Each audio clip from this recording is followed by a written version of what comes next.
Welcome back to the Brokest Guy in the Room. This is Chris Kushner. This week's episode, I'm exploring the idea of comfort. Getting comfortable with being comfortable, as it were. For me, my life has really been about embracing discomfort. From the moment that I started on this journey of self-development and personal growth,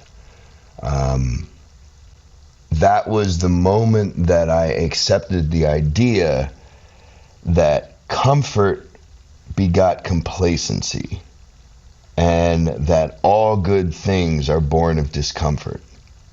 This has become a mantra that has guided my intentions, that has powered my passions, and that has perpetuated my momentum. Recently, I've been blessed and fortunate to have had this life-changing experience in Bali, Indonesia, that I shared with you. This beautiful, wonderful accident that stretched a week's time into a month's time, and the effects of which are going to last a lifetime. That experience caused me to look at home in a whole new light. It's really interesting. It's really interesting with the return home approaching, the journey home, realizing the arrival home, experiencing, and ultimately surviving. Just like when I went to Bali, and I became broken down so that I could be reconfigured into something new. The same would happen again when I returned to the home of the man who left as the man who returned. And now the man who returned is to be impacted by the home that was prepared for him by the man who left. Now, if the man who returned can survive that impact unchanged, then I question the relevance of the changes he brought back. The man that returned survived the impact of the home that was left to him by the man who left. Yet he was changed. He was scarred. He was broken down again and reconfigured once again into something new. It's this wonderful reminder that the growth hasn't stopped, that it never stops. And the ability to look at that with excitement instead of fear. Comfort, for me, as I came back, became a process of moving back into the stasis that had caused me to flee. Here I am now. Now I'll get to the point and explain what I'm talking about. So when I got back home, from the moment I got back home, I started to feel a weight that was rough, and I discussed it in the last episode. As I analyzed it under the full weight of it, and I'm talking, this sucked the energy right out of me. I spent a few days, in reality, it came in the form of a cold. Now that cold, while it was a real thing, was also a metaphorical thing. That cold was the acclimation of the new me to the environment of the old me. Ironic that this illness is called a cold because it came as I left a warm environment to reach a cold environment. The one that I've spent most of my life in, the one that should be familiar, the one I call home. With it came this realization that the home that I know is one that you must survive. You cannot simply live here outside, right? If you're unprepared, the cold is severe enough that it will kill you, which is interesting. that concept had never really registered in my head, the magnitude of it, what it means for how we live our lives, how we perceive the outside world, how we perceive the things that that are threatening in some way, or that can be if you are unprepared for them. Yet if you are prepared for them, they can become warming, embracing. I think of cross-country skiing. You know, if you go out and you are prepared and you have equipment and you are warm, you will encounter something where you're not going to find many people who are cross-country skiing who are going to tell you they're out there cold or freezing. No, you find a place of comfort. Just like in yoga, you work through it until you find a new level of comfort, right? And then you get comfortable in this new environment. I have for so long had sort of a love-hate relationship with comfort, a fear of it. And while we aspire towards it, the acquisition of it is sort of the beginning of the end for me. After all, being comfortable enough to stop moving serves what purpose? Well, it serves two, I guess, for me in reality, and that's rest and death. Well, I certainly am not ready to encounter death. And while rest is needed, it is not needed perpetually, it's needed temporarily. How do you handle that when you live your life knowing that, or guided by the thought that everything creates momentum? Every decision, every indecision, every action, every inaction, every second that passes, whether you like it or not, is going to create momentum in one direction. The pendulum never stops swinging for anyone.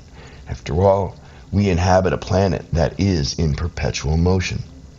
In fact, the end of that motion would be the end of life as we know it. And so, hence, this idea to me that comfort, this acquisition of stillness, only serves one purpose in reality. So as I'm sitting home for what ended up being 3 days, feeling like I just didn't have the strength, the motivation, the will to do anything, to get out of bed. And the fear creeps in that you have started down what is going to be sort of a stasis, a permanent feeling, permanent experience. Nothing's permanent in this world, but in moments of weakness, in moments of impact and pain, we start to make irrational pictures of time, right? If it hurts real bad, this is never going to end. If it feels real good, you're almost certain it's going to end, right? It's nothing lasts forever.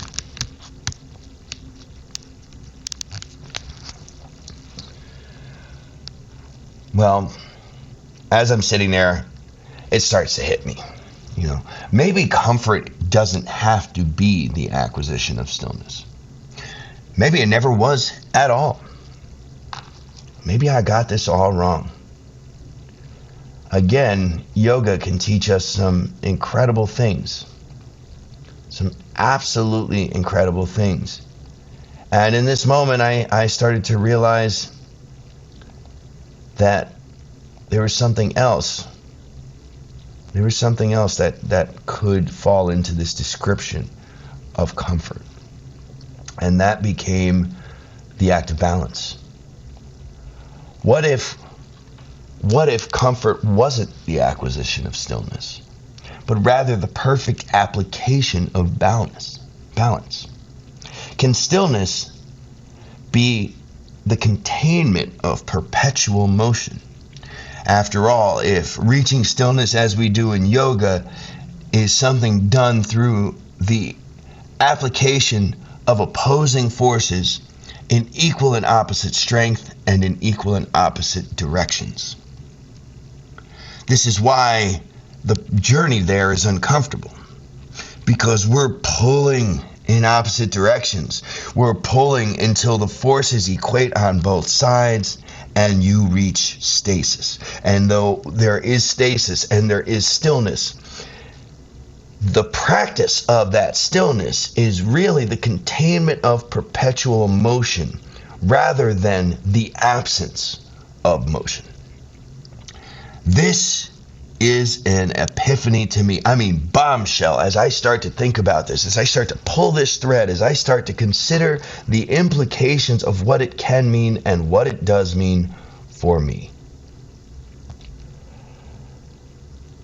Mind blown. I start to realize that maybe I have this all wrong. I mean, I always thought that, growth, while fruitful, is always uncomfortable. And as a result, comfort became the antagonist to growth, right? Comfort became a bad thing to me. And so I lived my life actively trying to identify the path to comfort so as to go the other way. While I was in Bali, on a day that I was particularly struggling with motivation, and I think I referenced this in a previous episode, in a friend from Ithaca, who ironically enough I hadn't physically met yet, I had only met online. A friend from Ithaca sent me a video clip of a Buddhist monk holding up his prayer beads. And what he said was, in life, when you want something, it's very important not to reach for it, to pull it close to you. Because when you pull it close to you, you are providing the fuel to perpetuate the motion and momentum for that thing you desire to go against you faster than it came to you, to go away from you faster than it came to you, and thus begin the swing of the pendulum. And the same thus becomes true of if you're afraid of it. If you actively avoid it, as I did with comfort, as you actively push it away, when it returns to you, it returns with more force than you pushed it with. Remarkable thing about gravity, our understanding of it. And so, in my quest to continue growth, and my mechanism for doing so became to actively identify and avoid comfort. I pushed it away. What happened as a result was that when the pendulum would swing in the opposite direction, the comfort, the need for it would consume me and cause me to break down. It would cause me to discover the comfort that exists from the acquisition of stillness, the accomplishment of a lack of movement, as opposed to the comfort that I now know, that I now recognize as the perfect application of balance, the application of equal and opposing forces in equal and opposite directions. I recognize now, even as I say this, that I just set my sights on a new type of comfort. But if I'm to listen to the words of the monk and the reality of gravity, the inevitability of Taoism, that the ebb and flow, that what goes up must come down, what goes away from me will return to me. Hence the concept, if you love it, let it go. What that means to me now has changed drastically.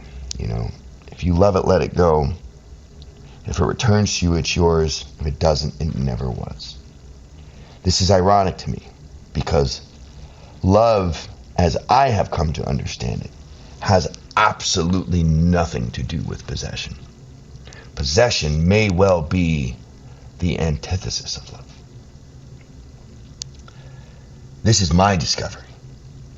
And it's been an appalling one, because most of the relationships that I learned from, that I considered to be something to aspire to recreate in my life, I have come to identify as an adult who has been fortunate enough to realize and experience and practice true and unequivocal love in his life. I have started to recognize that my love and that love were two different things. Because most love is fraudulently based upon possession. Your love goes as far as it benefits you, right? I think about this, and I think about the day that I had to call my wife and tell her that while she was expecting me 2 days from then, she needed to expect me 30 days from then. And she did something remarkable, because her love for me is as mine is for her. She forewent the discomfort of my absence. She willingly accepted the weight that was to be carried by that absence. The displacement of what I was carrying, shouldering on a daily basis, would now shift to her.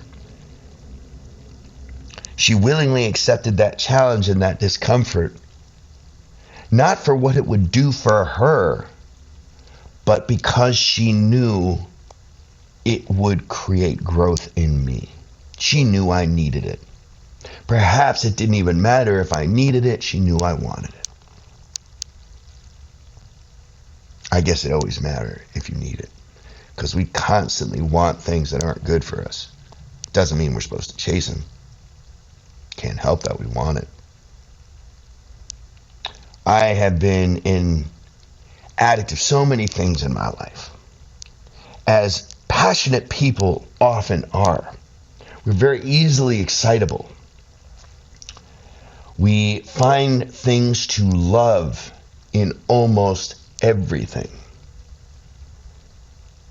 The things that we love, we want all the time. Because passion is wonderful. And it's so enriching and so captivating and so invigorating that when it leaves you, it's terrifying. It's defeating. For some people, passion isn't present in everyday life. They don't ever experience the extremes that I sort of revel in. They hover in the middle ground. Their balance requires the same equal and opposing application of forces. However, the magnitude of those forces may not be as strong as it is required to be for me to practice stillness. In other words, we are all not the same. Our energy levels are all not the same. If our fibers are made up of matter and we all are pieces of the energy that fuels this world that we came from and return to when our least time on this planet expires,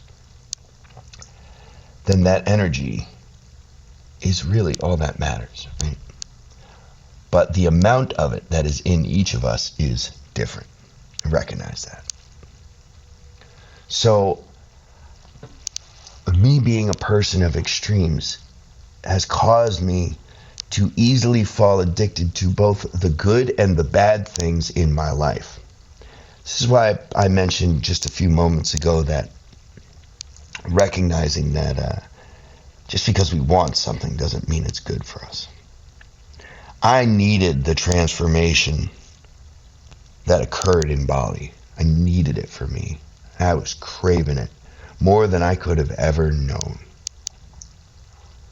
What's ironic now is that I realize that my greatest power comes from my ability to impose passion.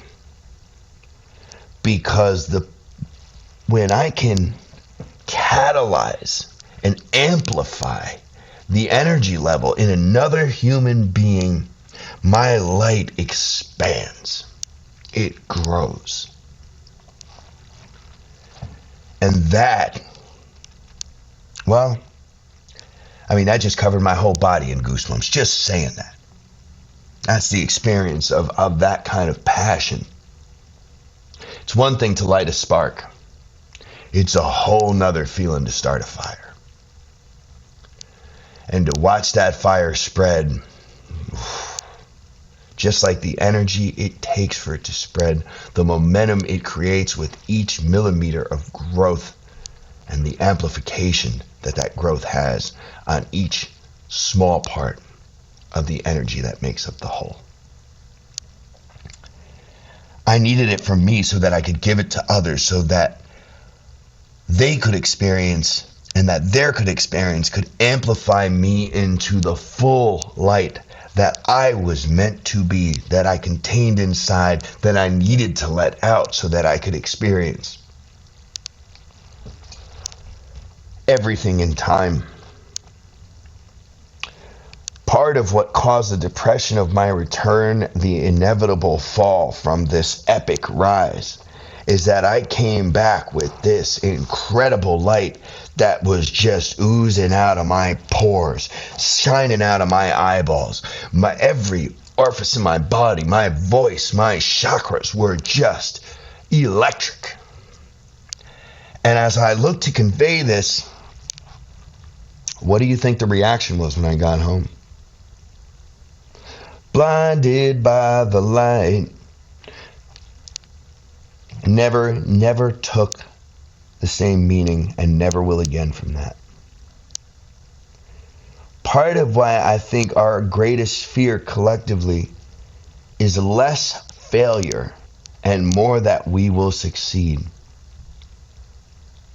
Now I realize it's not the success that scares you, it's the reception and the perception of your success by those you love, want to love, think you love. And also by those you fear. Right? Because it's all the same. That was my experience. That's what happened. I came back and I'm so excited and I'm so lit and I want to share that light, and I come and I convey it and I think I'm lighting a spark, and instead I smothered any chance of flame that ever existed. The light, those I intended to receive my light, were rather blinded by it. Man, oh man, how crushing it is when you think you're approaching a mirror and what's seen isn't a reflection of the light you're offering, but the darkness that comes from the absence of it.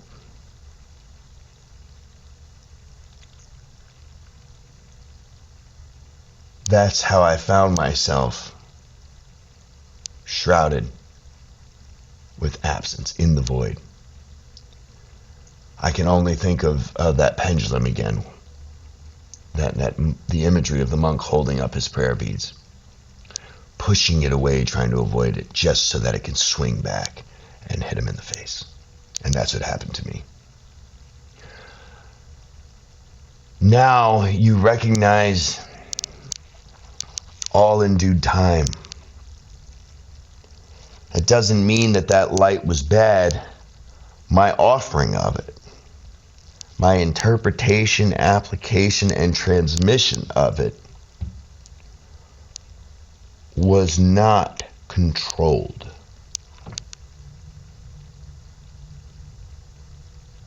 This is everything. If I'm to offer the idea that balance and that comfort can be the acquisition of complete control, the containment of perpetual motion to reach stillness, then control becomes the most important thing in the process. After all, uncontrolled growth, uncontrolled motion almost always causes that pendulum to reach a point at which it must go the opposite way.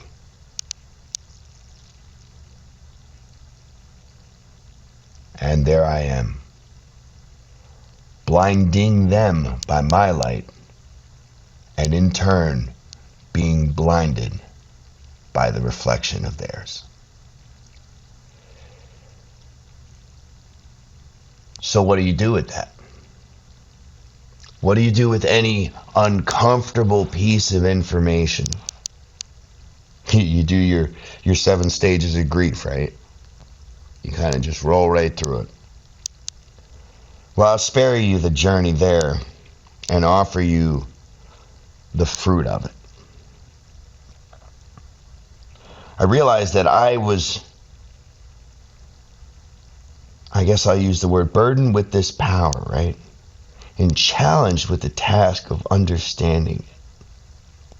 Now, the benefit, sort of the motivation to undertake the challenge, is that if I'm able to do so, to figure out how to perfectly contain, apply, and transmit this light, I may have an opportunity to ignite a fire, to do more than light a spark, to ignite a fire that may in turn inspire those I am looking to reach. And admittedly, those that I am looking to reach, because as I inspire them, they inspire me. If you follow my social media, if you follow my story on Instagram, IthaChris1, Itha for Ithaca, ITHACHRIS, the number 1. This morning, I ran into a friend of mine in the gym. It's a guy who I've seen for a long time. Ironically enough, later I would learn that his father was a professor of mine in college who I loved. Brilliant professor of economics. We had an instant bond because he drove a Honda Del Sol and I drove a Honda Del Sol. Never forget it. Elia Cassifer, brilliant mind, Ithaca College. I'll forever remember your red Honda Del Sol with the super spoiler on the back. And if you're listening and caught this, who would have known that I'd end up befriending your son? Anyway, Sil is his name for short, and I call him so. So I walk into Sil, and I had bumped into him the other day, told him about the podcast, and you tell a ton of people, as you know with anything, and you tell a ton of people about something you really want to spread, you really hope to get feedback on, you're really proud of, right? And very few actually take it. Well, yesterday when I saw Sil, I told him about the podcast, and he did something that is so enriching to somebody who's trying to convey. He pulled it up on his phone, followed it, and boom, and that was as impactful yesterday as this was today. Today he comes in and immediately goes, "Man, your podcast was awesome." Starts telling me about his favorite part, and you can hear my voice. It chokes me up because it's so rewarding to have an experience like that. And he's telling me about his favorite part of what I just offered. And it made my day. It made my day. It inspired me to make sure that I got this episode out. That was, that was about 2 hours ago. Ironically enough, what he told me was he's referencing the Bali episode, and he said, one of his favorite parts is when I'm telling this story, and then I close with, that was 55 minutes ago. And here I am again, taking that moment as inspiration and reapplying it again, hopefully doing it perfectly so that the light I'm trying to convey isn't blinding, but rather warming, infectious, perhaps inspiring and igniting. Let's light the fire. Sil, if you're listening, thank you. Well, I want to get back to the topic at hand, because we all seek comfort, right? Everybody wants to be comfortable. We want it to be okay to be comfortable. If you're like me, yeah, you want to be comfortable, but you never want to stop growing. After all, the day we stop growing is the day we start dying, right? There is no such thing as stasis. In reality, there's no such thing as inaction. Inaction is action. I'm thinking of raising a child or training a dog. Dog does something, you let it happen. You do nothing. You choose inaction. That inaction is actually a very overt action to tell the dog that this is good. The only thing more overt would be to encourage the action. Good boy, good girl. right? Same like your kids. You know, your kid eats dinner and, you know, doesn't eat his vegetables, doesn't pick up his plate, his or her, and you allow this to happen. You have conveyed the information that you don't need to eat the vegetables. You don't need to clean your plate. You don't need to respect me. You don't need to respect yourself. Right? There's no other way about it. Can't say that you didn't. This is one of those things that we lie to ourselves about. And we all tell these lies. It's funny how the first person that we have to lie to is ourselves so often. And we do this so that we can accept the lies that we're going to tell to other people. We can't be too bad, if I believe it. Of course, most of this occurs in our subconscious. For some of us. The occurrence of this in our subconscious, however, is a choice. And the moment that you recognize that, own that, you'll find you stop lying to yourself. You find it gets a little bit harder to make those bullshit, useless excuses we use to create obstacles to prevent us from getting what we want, what we say we want, what we really want. Although often what we say we want is another one of those lies. Because while we might say we want it, we don't want the work that it's going to take to cause the growth to get there. And if that's the case, you do not really want it. You want to say you want it and fail at the task so that you can live in disappointment and you can beget sympathy and sorrow. Some people are so willing to accept, I dare say most people are willing to accept sorrow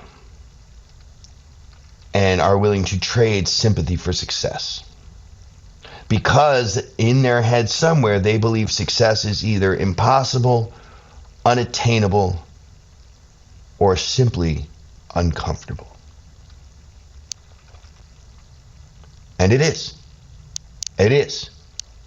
Succeeding is wildly uncomfortable. Getting good at anything means you are going to experience being terrible at it, being new at it.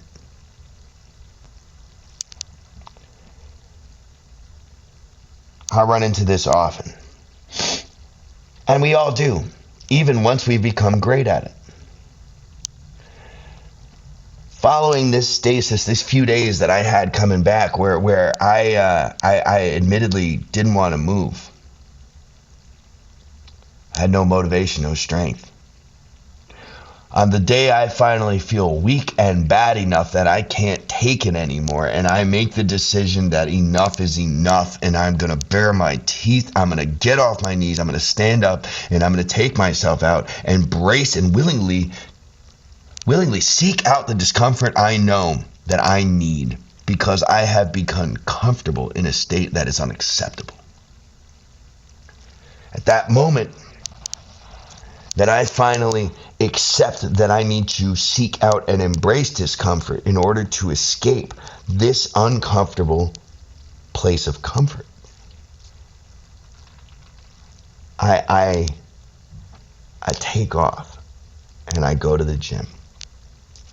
If you didn't catch my reference, I am 100% talking about the gym, which drives me, right? My entire offering, myself, my power is literally what I'm talking about. It is this perfect practice of balance. If I focus too much on my physical body without addressing my mental body, eventually my mental will stop supporting my physical and I will no longer be able to do it. If I focus too much on my mental and not enough on my physical body becomes too weak and too susceptible to temptations to fuel the motion needed, to provide the spark to create the motion that perpetuates the momentum, that sustains the motion of that mental growth. Can't do it. My entire practice is about sound mind and sound body. I've mentioned before, when I was a kid, I was fortunate enough to attend Riverside Military School, which all of the men in my family attended. The motto of that school is mens sana in corpo sano. It's Latin for a sound mind and a sound body. Of course, I didn't know it then, but learning that, that is ultimately how I live my life. It is what I practice daily. Sound mind in sound body. Which comes first doesn't matter, But that's my practice. So I go back to the gym, getting back to what I was talking about here, and of course I encounter in my head, I'm back in this place that was prepared by the man who left. That man was strong, capable. The man who is now here, in a lot of ways, was a stronger man. Yet he can't fill the physical shoes left behind of the man from before. So now I have this new perception, new experience of something because I have changed. The weight room didn't change. The gym didn't change. It's the same gym that I used to go to here in Ithaca, New York. It's the gym at East Hill. Small, local business. Love them. Love the family. Love the people. Lara, Keen, the owners, mother and son. Can't say enough good things about them. Thank you for providing a space for me where I could be free, where I could be alone often because it's unstaffed during off hours, and then this is what I embrace. Anyway, off topic, getting back to it. All I'm talking about is that I get back to the gym and I can't do the things that I'm used to doing. I can barely do the things that I'm used to doing with ease. This, of course, is crushing. And if I allowed myself to focus on that, that would be all there is. That'd be all I'd take from it. This entire thing would feel defeating, would end as a defeat. But, as you've heard me say before, you create goals that you can achieve in order to provide you with something to celebrate, a win, in order to create some motion to perpetuate momentum. Rather, to create momentum that would perpetuate your motion. And so little by little, I start to feel something. Now, I left the gym completing my workout, or if you could call it completing. I did the best that I could, and I really mean that. I did the best that I could. I fought it till it beat me. And I left, and while my head wanted to hang low and felt like 1,000,000 pounds, I paid attention to this. Sucked a full lung of air and very intentionally held my head up, despite my weakness, in spite of my desire to let it slouch. And I had, after that, a pretty positive day. Positive enough that on day 2, I was a little bit excited, a little bit stronger. Still not strong, but a little bit stronger. Day 3 was yesterday. And I felt strong yesterday, to say the least. And then you have day 4, today, me. Not only do I feel strong, not only do I feel stronger than yesterday, but again, I'm fortunate enough to say that I feel the strongest I have ever felt in my life. The journey of growth for me started on a New Year's Eve when I recognized that I was able to say that I was in the best physical, financial, and mental shape of my life. And in realizing that was 4 years ago, for reference point. In realizing that, I decided to make that my New Year's resolution and to maintain that New Year's resolution for as long as I could. And so every single year, my goal at New Year's is to be able to celebrate it and say, I am the best physical, financial, and mental me. I'm in the best physical, financial, and mental shape I have ever been. And I aspire to say that again exactly 1 year from now. So far, the streak continues. And obviously, the path there looks more like a heartbeat monitor than a straight line. Because Taoism exists, because we rise and fall. There's ebbs and flows in this universe. But that doesn't mean we have to suffer them. That doesn't mean we should be defeated by them. All right? The experience of a roller coaster, for instance. If you've ever been on a roller coaster, you know, you wait in line. Most of the time if you go to a theme park, you're going to wait in line for like an hour. So you got all this buildup as you're watching. You're hearing the screams of the people who are experiencing it before you. You're waiting in anticipation. You're waiting, taking a little step forward, taking a little step forward, getting closer, getting closer. As you get closer, the anticipation, the excitement of what is about to happen builds and builds and builds and builds. And then the experience, which was absolutely crafted by the expectation. You know, Mr. Ian Young, my teacher from Yoga Effects, the CEO and founder of Yoga Effects, who had the ability to speak with last night. I had to touch back on that, and you know, we'll have on a future episode. Ian's perception of something that I came to separately was that happiness occurs when your expectation and your experience align. I had lived by this and adopted this in a different way. You know, for me, the key to happiness became having proper expectations, which says the same thing. This came to me in meditation one day. I was meditating for about an hour, which I don't often do. And because I was upset, because I felt like everyone around me was letting me down. And of course, the realization was it was me that was letting them down because I was expecting things of them they couldn't do. I was expecting things that were never possible. In a lot of cases, I was expecting things that they never said they could do. And even further, I never told them I wanted to. Egg on my face. But the moment I recognized that, I was able to affect change. Different expectations they could meet. They meet the expectations. I'm satisfied with the experience. I'm happy. They're happy. Amazing.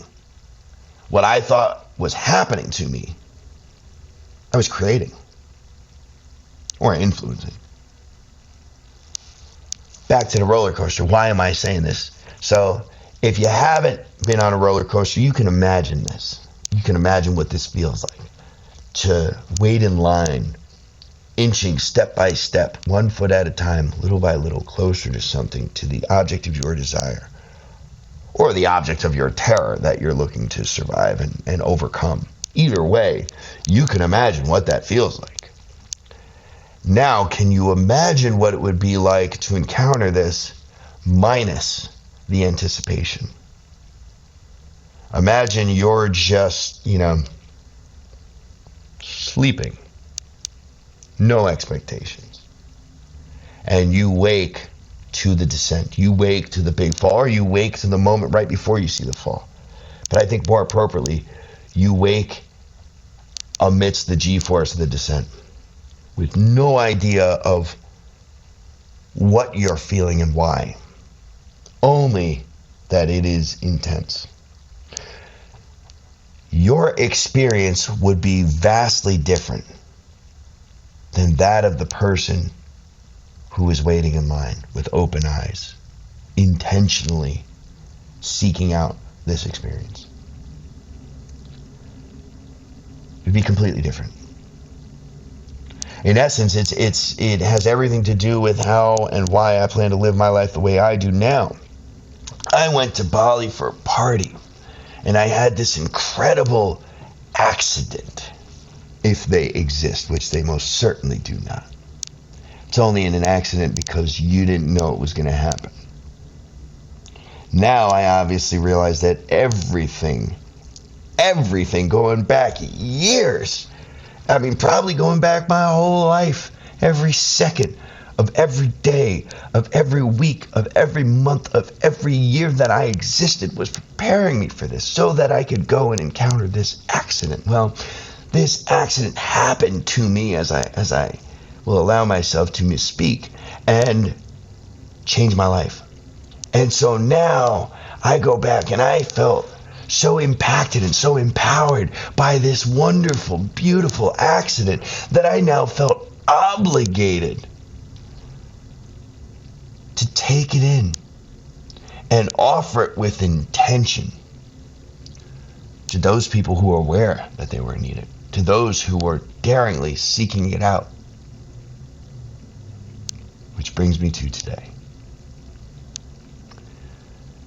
The placement of your expectations, your perceptions, your desires,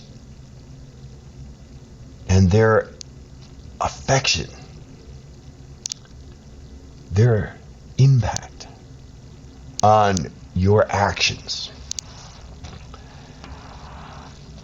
can really be the explanation for what we realize in life. It could be what you could scapegoat, what you could blame, or what you could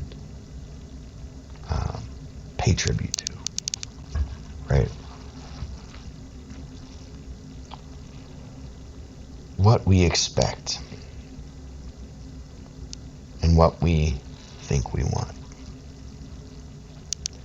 As I came back and come back to this thinking now, I went there thinking I was going to blow off steam. And instead, I went there and I soaked up light. And it reflected the light in me that then grew and catalyzed. And my spark ignited into a fire. Now I've come back home and again felt like I was, melting down and put back together. And again now have reestablished my routines, my mechanisms, my desires, my goals, my systems. Everything I'm doing now is different. I was fortunate enough to realize that it was still possible to be more infectious than infectable. I was fortunate enough to realize that I could still, that I did not have to succumb to my environment. That we never have to succumb to our environment.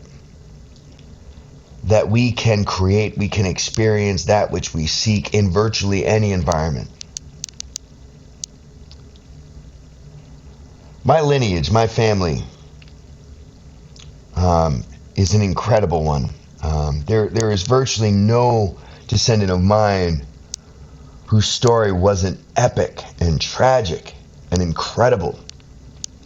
Both of my parents were born in third world countries with no electricity, no running water, and no one to help, no modern medicine. My babcia, my grandmother, paternal, gave birth to my father in Poland. And she did so alone, with none of the comforts of modern medicine, none of the things that would be helpful in the event should something had gone wrong. And should something had gone wrong, you wouldn't be listening to me and I wouldn't be here recording this. It's that simple. This woman, in her life, happened to be taken from her family during the Holocaust. She survived that. And yet, it didn't define everything.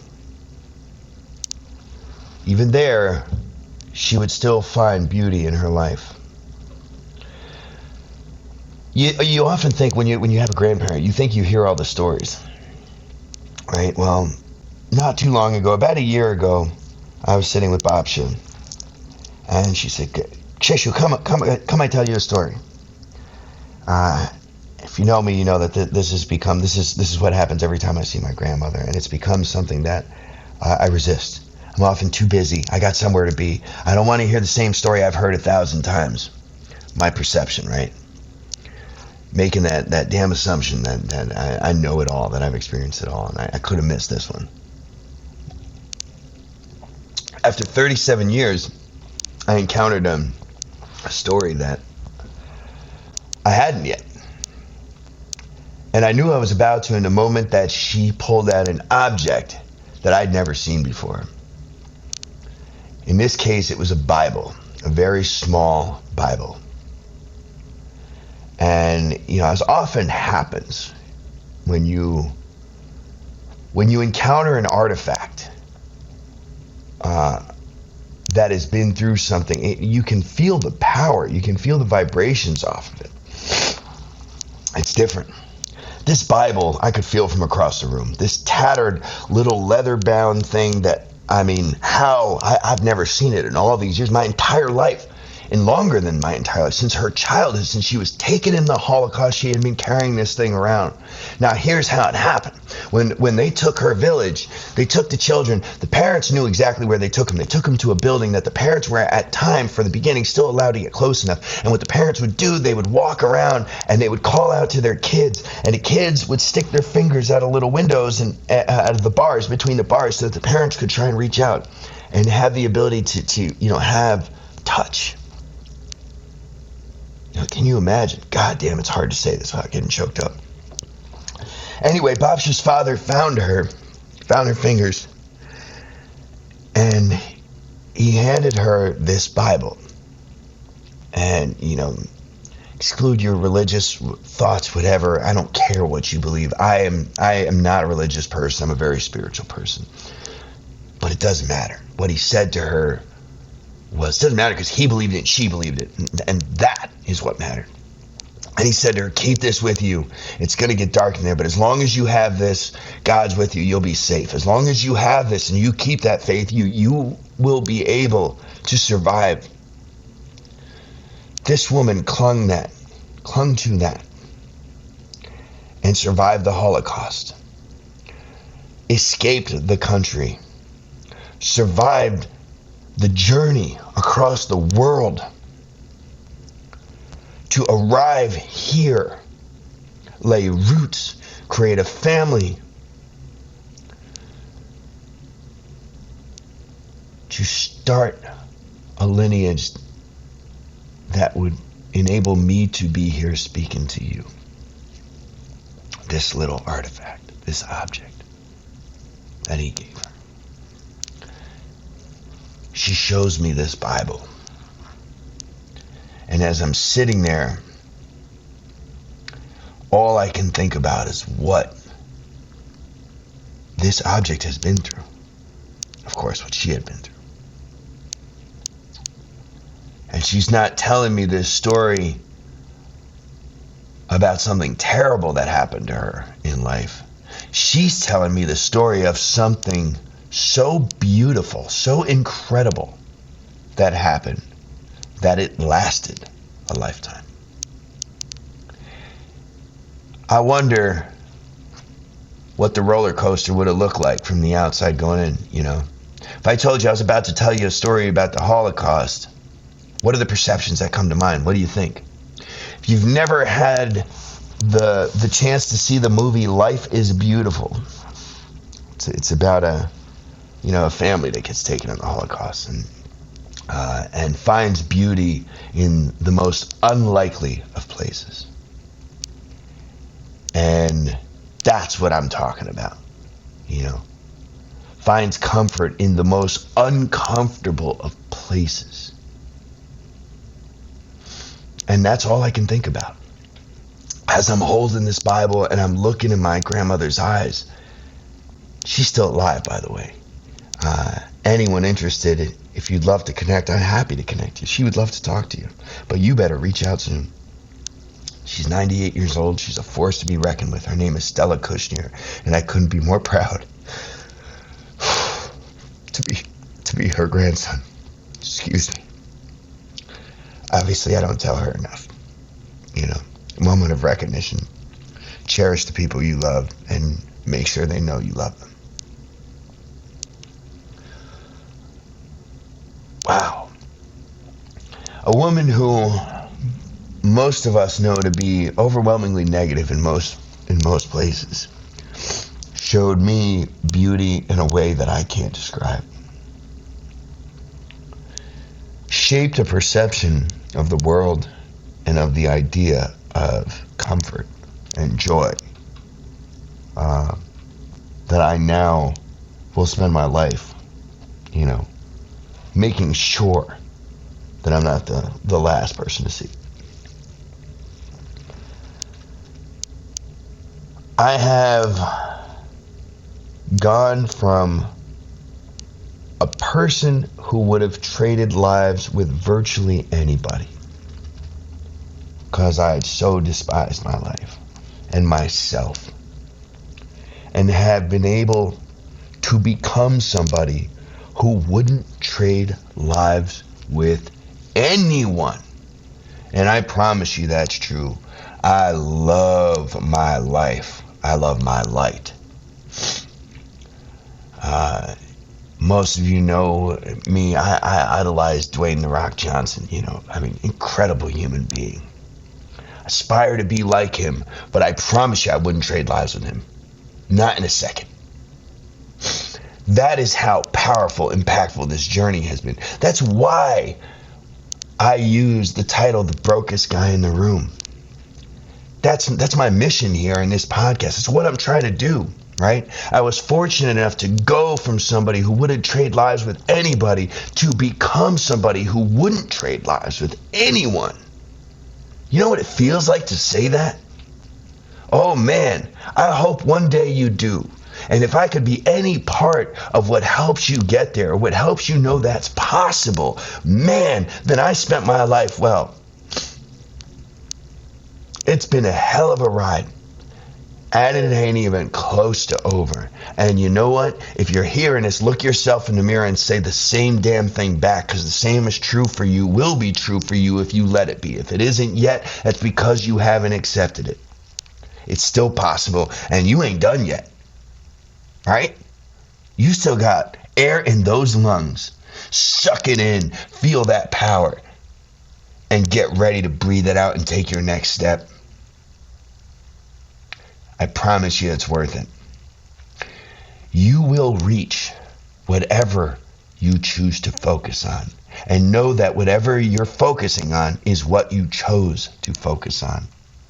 You are in control and will be until the moment you allow yourself to forget it, to disbelieve it.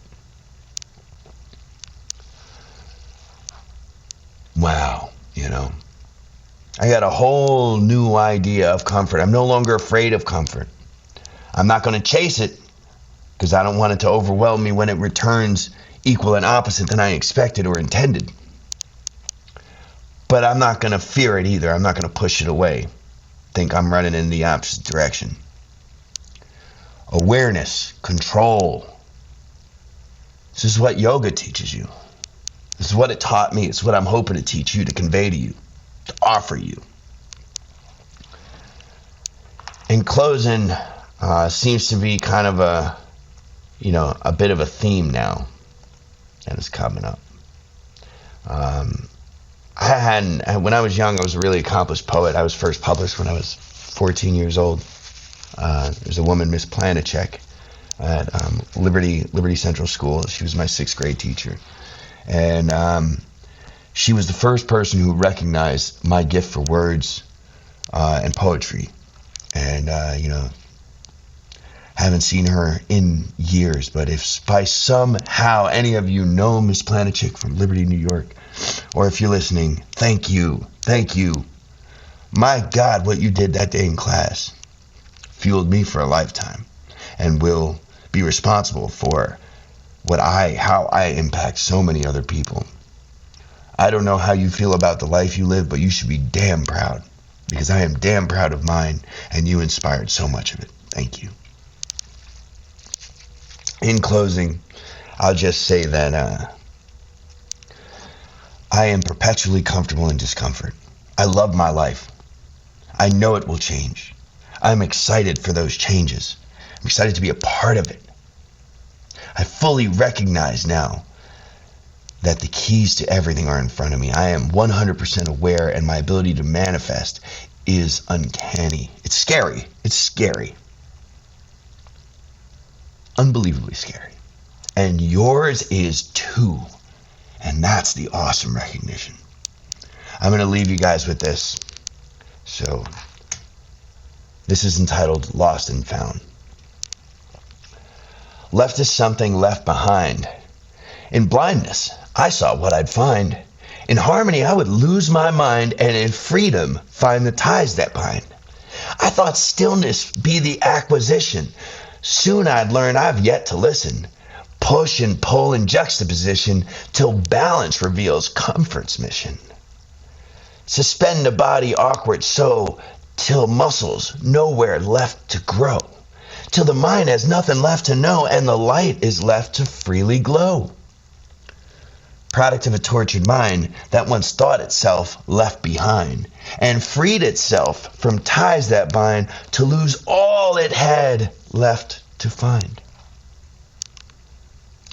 This is Chris Kushner with the brokest guy in the room, reminding you all that you are 100% capable and that your success is worth the discomfort that it takes to get there and the discomfort that it takes to sustain the comfort. Thank you for listening. If you like it, please like, share, tell a friend, reach out. Right now, looking to make sure I'm speaking to what people want to hear to. If you've got topics you want to cover, reach out to me. You can reach me on Instagram, ithachris1, Pico for Picopher on TikTok. Christopher Kushner is my name. The hashtag is bigger, BGIR. I look forward to reaching you. Until next week, I love you all. Be your best self. Namaste. Cheers, guys.